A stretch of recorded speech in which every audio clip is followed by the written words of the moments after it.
So starting us off in this tour, we are currently walking through a tunnel that leads to a courtyard with several rooms in which we believe female slaves were held. We're now entering a room that's right on the left, and this room is pretty dark, so I'm not sure if you can see much, but as you can see, it's right within the tunnels, very close to the exit.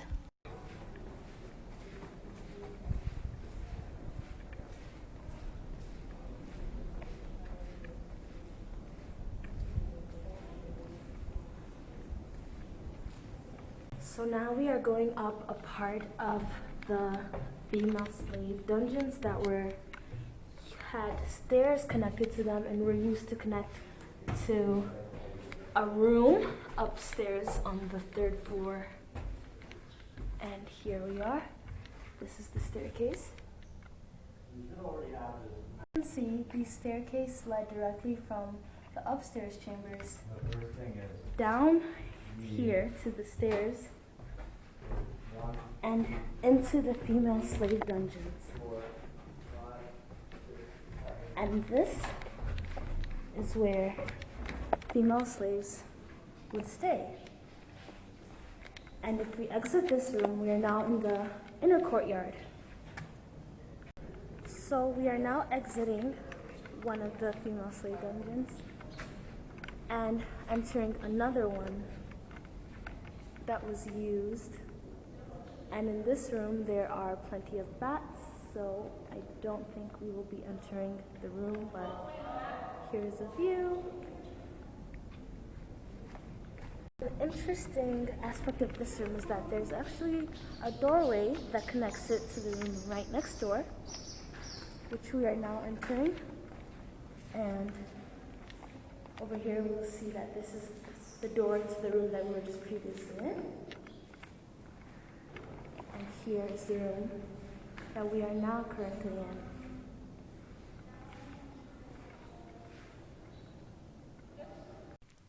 So we are now entering one of the most emotional rooms on this tour, and you'll see why in a bit.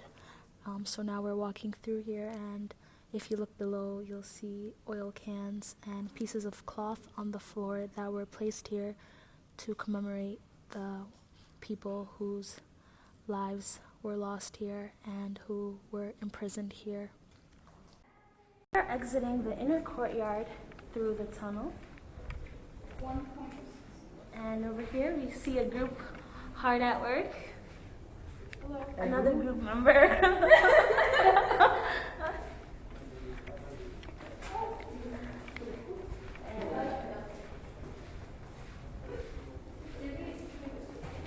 Now we have entered the main courtyard. Now we are going from the main courtyard to the balcony that is directly above the inner courtyard. These are the stairs that will take us there. And from this balcony, we can also access the kitchen.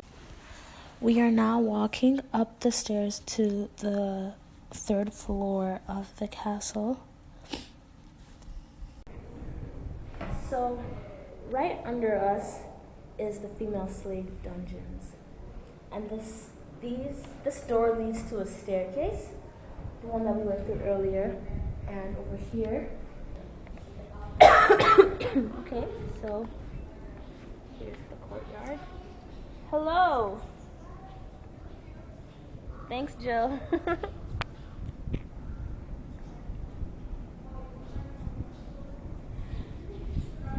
Stop recording! Okay. We have the living quarters of the officer that would have stayed in the castle. And through here is the mess hall, where people would eat together. And as we continue on from the mess hall to the balcony, we we see that we have a view right over the courtyard that we were just currently in, and this is the courtyard. We are now in the church. This portion of the castle was used as a place of worship. There is another church directly in the main courtyard. Directly below this church, 2 levels below, is where women were enslaved. So now this room, these 2 rooms were used as the kitchen. And if you look right over here, this was probably where they made the food, prepared the food. So now we're exiting the mess hall. Here is the outlook into the town right next to the castle.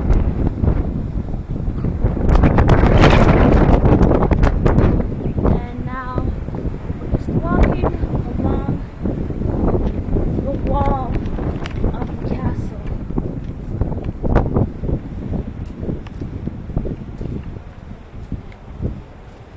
Entering a corridor. Let's check out this room. Okay. Not sure if you can see. It's pretty dark in here. Here is the main courtyard.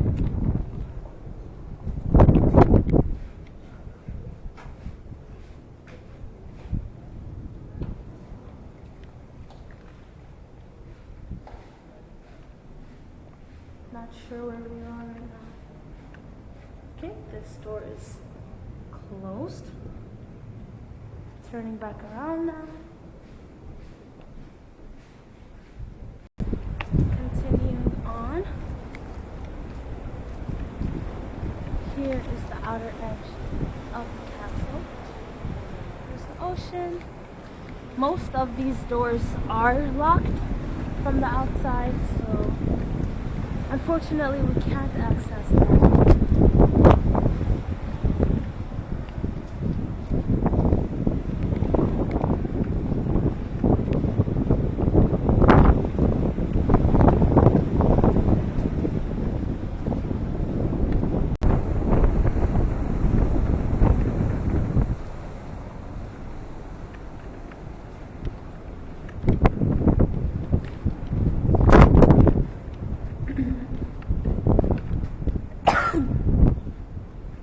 So now we are in the main courtyard.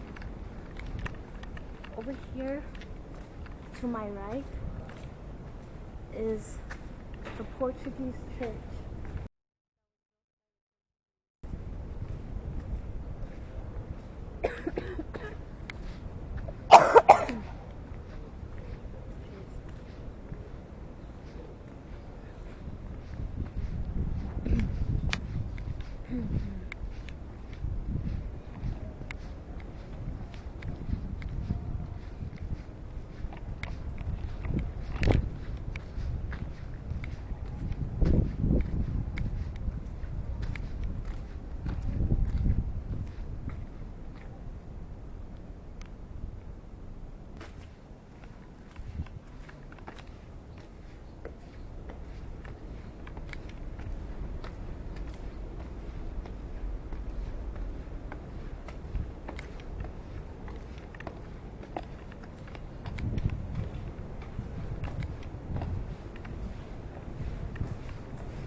Elmina Castle was a superior fortress in terms of security because it is surrounded by water on all sides except one. My favorite part about this castle is that when you're standing on this wall, you can hear the sound of the ocean and the wind. So I'm now going to let you guys hear that for yourself.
entering the gift shop. And that concludes this tour. Thank you guys so much for coming along with me on this tour of Elmina Castle, and I hope that you enjoyed it. Bye bye.